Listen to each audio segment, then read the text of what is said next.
একবার মাগরিবের সালাতে অথবা এশার সালাতে হাদিসে এসেছে যে ইহদা সলাতাইল ইশা মানে মাগরিব অথবা এশায় হাসান হুসাইন রাদিয়াল্লাহু তাআলা আনহুমাকে নিয়ে তিনি নামাজে গেলেন। নামাজের এক পর্যায়ে সেজদারত অবস্থায় ওনার নাতি হাসান রাদিয়াল্লাহু তাআলা আনহু ওনার কাঁধের উপরে চেপে বসলেন, দীর্ঘ সেজদা দিলেন। এরপর যখন নামাজ শেষ করলেন সাহাবারা বললেন, ইয়া রাসূলুল্লাহ, এত লম্বা সেজদা দিতে তো কখনো দেখি নাই, নামাজে কি অসুস্থ হয়ে গেলেন নাকি, অথবা নামাজ চলা অবস্থায় কি কোরআনের আয়াত নাজিল হলো নাকি?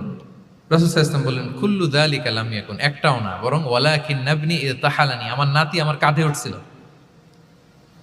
ফাকারিহতু আন উআজ্জিলাহু হাত্তা ইয়াকদিয়া হাজাতা, আমি সেজদায় উঠতে গেলেই তো ও যে খেলতেছে এটা ডিস্টার্ব হয়ে যাবে, সো ওর যতক্ষণ না ওর খেলা শেষ না হয় আমি একটু ওয়েট করতেছিলাম। তার খেলাধুলা শেষে তার সময় যখন হয়েছে নেমে গেছে, আমি তখন সেজদা থেকে মাথা উঠিয়েছি। কি কনসিডারেট ছিলেন দেখেন।